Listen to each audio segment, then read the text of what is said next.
Good morning students. आज दिनांक 4 अगस्त 2020, विषय संस्कृत, कक्षा अष्टम, तृतीय पाठ डिजी भारतम हमारा चल रहा था। डिजी भारतम में आपने पढ़ा कि डिजिटल इंडिया की अवधारणा क्या है, डिजिटल इंडिया क्या है, ये शब्द क्या है डिजिटल इंडिया।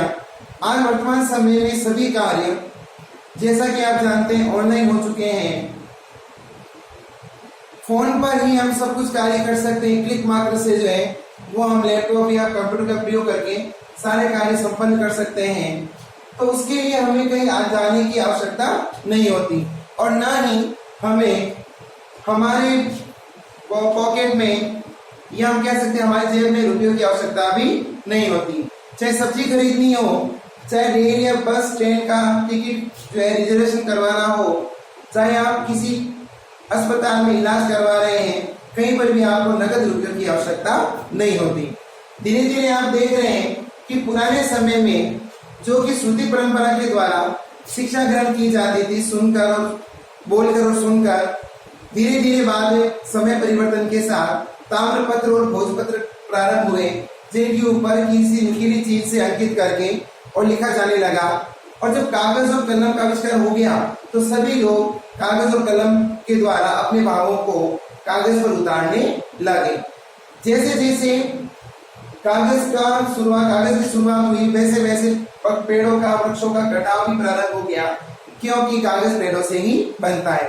लेकिन आज हम देखें तो सभी कार्य कंप्यूटर के द्वारा पूर्ण होते हैं और कंप्यूटर का नया आविष्कार हो जाना, कार्य में उपयोग लेना, इससे कहीं न कहीं वृक्षों का कटाव भी कम होगा, ऐसा हम सोच सकते हैं।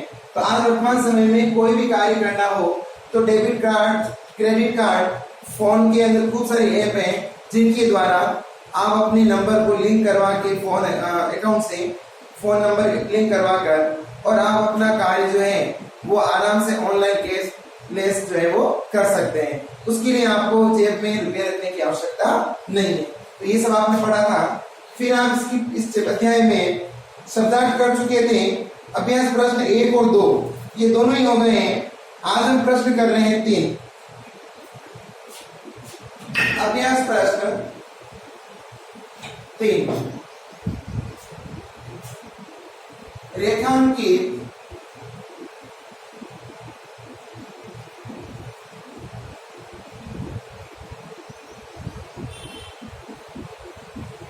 पदानी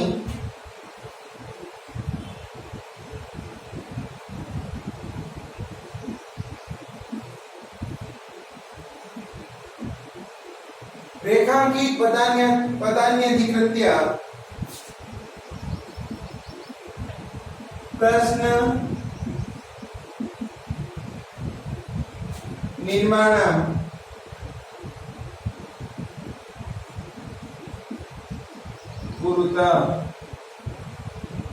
रेखांकित पदों के आधार पर प्रश्न निर्माण कीजिए। तो जैसे सबसे पहले आता है आपके क,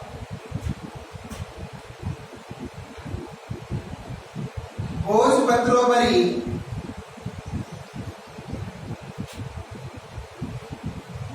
लेखनम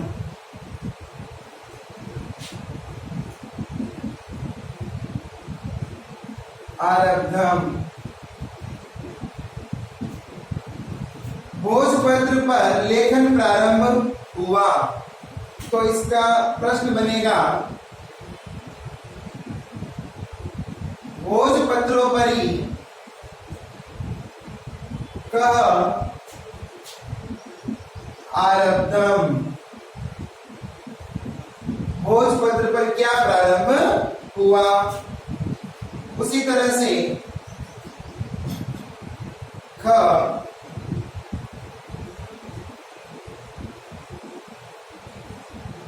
लेखनार्थम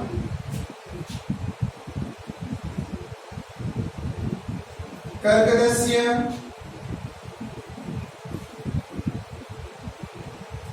आवश्यकताया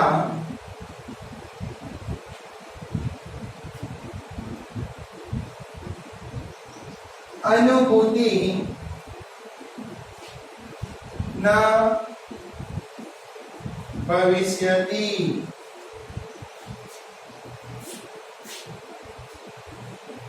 लेखन कार्य के लिए कागज की आवश्यकता की अनुभूति नहीं होगी। तो उत्तर में प्रश्न बनेगा आपका लेखनार्थम कस्य आवश्यकताया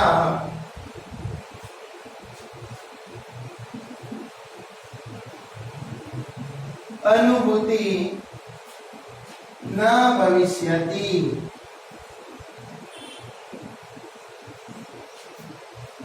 लेखन के लिए किसकी आवश्यकता की अनुभूति नहीं होगी।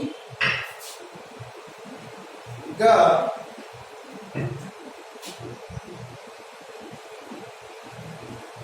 चिकित्सालय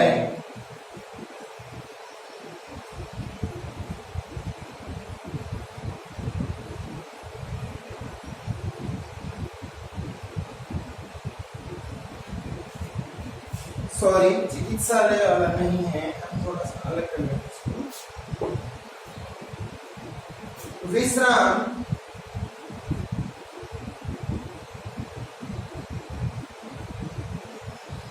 गृहेषु कक्षम सुनिश्चितम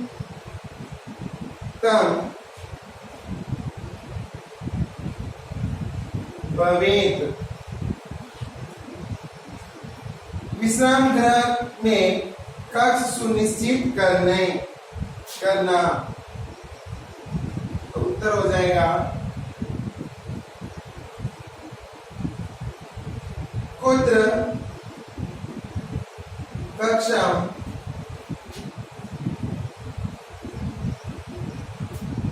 सुनिश्चितम भवेत्। ग के बाद आएगा आपकी घ।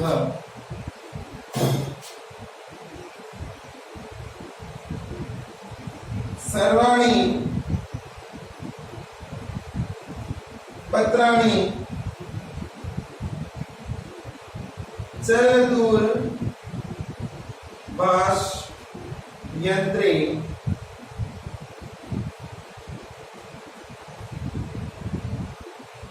सुरक्षितानि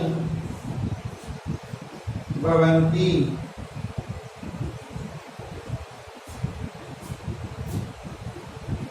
सभी पत्र चल दूरभाष यंत्र अर्थात कि फोन पर सुरक्षित होते हैं। तो इसका प्रश्न बनेगा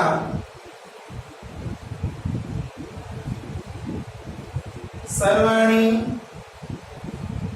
पत्राणि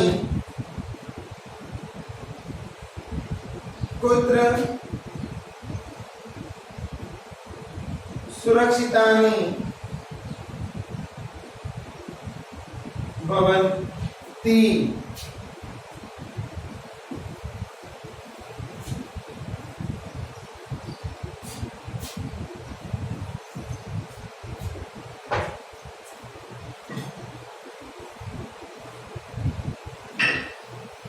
सभी पत्र कहां पर सुरक्षित होंगे?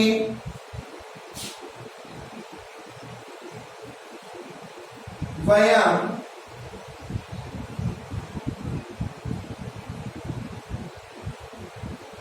उपचारार्थम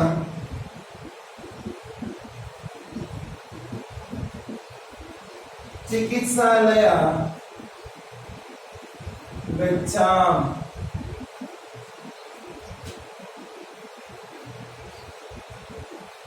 हम सभी उपचार के लिए चिकित्सालय जाएंगे। तो उत्तर हो जाएगा प्रश्न बनेगा वयम कुत्र वयम किमर्थम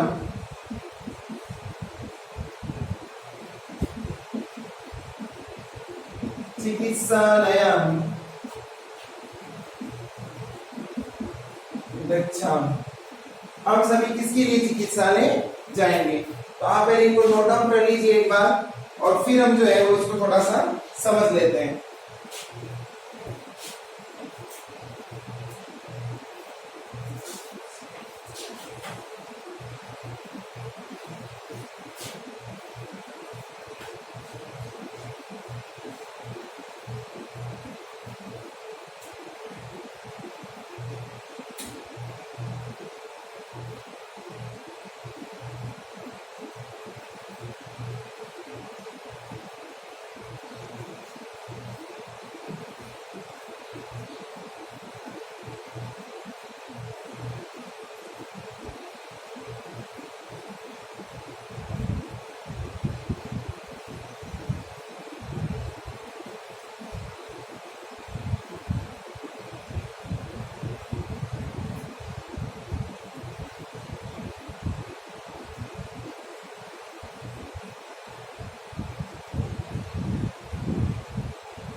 देखिए, रेखांकित पदानुकृत्य प्रश्न निर्माण कुरुत। रेखांकित शब्दों के आधार पर प्रश्न निर्माण कीजिए। भोजपत्रोपरि लेखनम आरब्धम, भोजपत्र पर लेखन प्रारंभ हुआ। तो भोजपत्रोपरि का आरब्धम, भोजपत्र पर क्या प्रारंभ हुआ। लेखनार्थम कागदस्य आवश्यकता अनुभूति न भविष्यति, लिखने के लिए कागज की आवश्यकता की अनुभूति नहीं होगी। तो लेखनार्थम, लेखन के लिए कागदस्य की जगह आ जाएगा कस्य, आवश्यकताया अनुभूति न भविष्यति, अर्थात कि लेखन कार्य के लिए किसकी आवश्यकता की अनुभूति नहीं होगी। विश्राम गृहेषु कक्षम सुनिश्चितम भवेत्, विश्राम गृह में कक्ष सुनिश्चित करने के लिए। तो कुत्र कक्षम सुनिश्चित भवेत्, कहाँ पर कक्ष सुनिश्चित करने के लिए। सर्वाणि पत्राणि चल दूरभाषयंत्रे सुरक्षितानि भवन्ति, सभी पत्र स्मार्टफोन में सुरक्षित हो जाएंगे। तो सर्वाणि पत्राणि, सभी पत्र कुत्र सुरक्षितानि भवन्ति, कहाँ पर सुरक्षित हो जाएंगे। वयम उपचारार्थम चिकित्सालय गच्छाम, हम उपचार के लिए चिकित्सालय जाएंगे। तो वयम, हम, किमर्थम, किस लिए, चिकित्सालय गच्छाम, चिकित्सालय जाएंगे। तो इस तरह से आपका जो है वो प्रश्न निर्माण पूर्ण होता है। अब हम आगे प्रश्न कर रहे हैं, प्रश्न संख्या 4।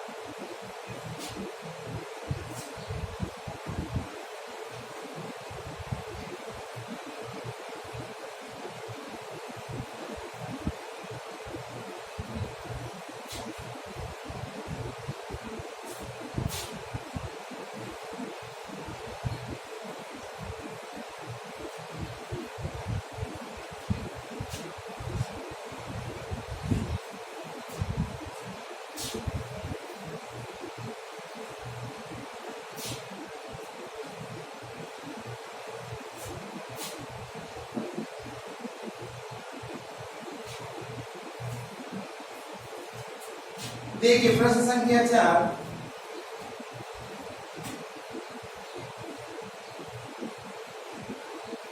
उदाहरण अनुसृत्य, उदाहरण के अनुसार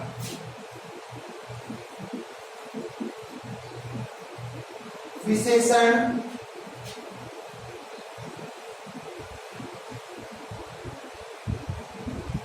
विशेष्य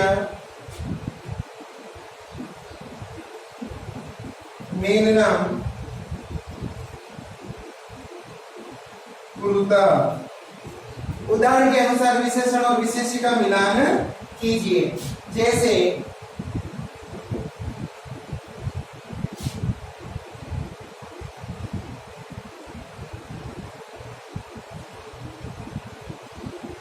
विशेषण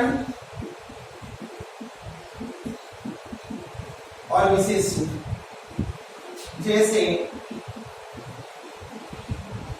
संपूर्ण, तो यहां आ जाएगा भारते, मौखिकम, मौखिकम इधर है आपके ज्ञानम, ख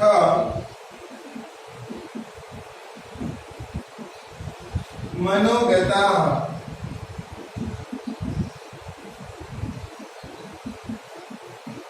उपकारः,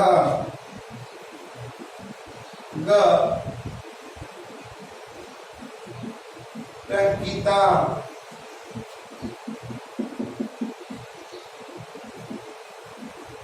काले,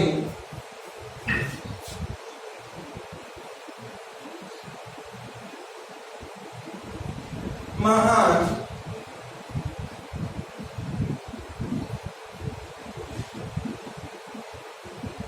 विनिमय,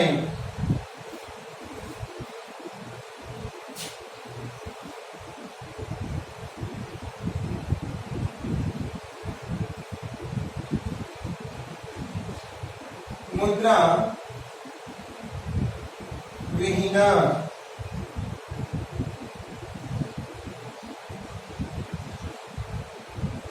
कार्यान्य। तो अब हम इनको देख लेते हैं थोड़ा सा, ये ऊपर नीचे हो गए, थोड़ा सा इसको हम वापस कर लेते हैं।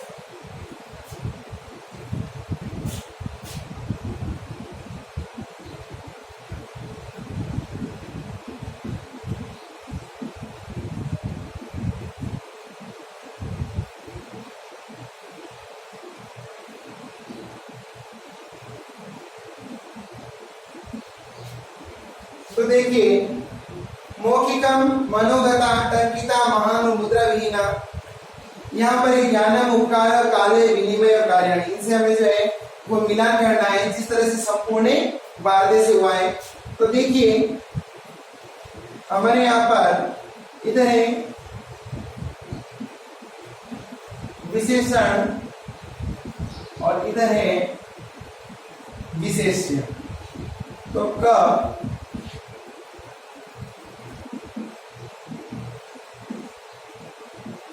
मौखिकम, तो इसके आगे ज्ञान बिल्कुल सही है, इसको इधर उधर करने की आवश्यकता नहीं है, मौखिक ज्ञान। उसी तरह से ख है मनोगता, अर्थात कि मन का, मन में, और इसका भी जो है वो उपकार बिल्कुल सही है, इधर उधर करने की आवश्यकता नहीं है। तीसरा है तंकिता, तंकिता का भी काल ही सही है, किंतु घ में थोड़ा सा आपको करेक्शन करना है, महान, तो यहां हो जाएगा कार्याणी, और यहां है आपके मुद्रा विहीना, तो यहां हो जाएगा आपके विनिमय। इस तरह से जो है आपको ये प्रश्न है आपका यहाँ पर, और ये इसका उत्तर है। तो इस तरह से आपको जो है ये कार्य करना है। तो आप इनको नोट डाउन कर लीजिए, उसके बाद हम बात करते हैं आगे।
अब आपको घर से होम असाइनमेंट दे लीजिए, आपको घर से क्या करना है। आपको इस बार के प्रश्न संख्या 3 व 4 करने हैं। इसके आगे जो भी कार्य है हमारा वो हम अगली कक्षा में बात करेंगे। तो अब आप इस बार की आज की डेट मेंशन करनी है आपको अच्छे से, और सुंदर लिखावट में प्रश्न संख्या 3 और 4 पूर्ण करना है। धन्यवाद।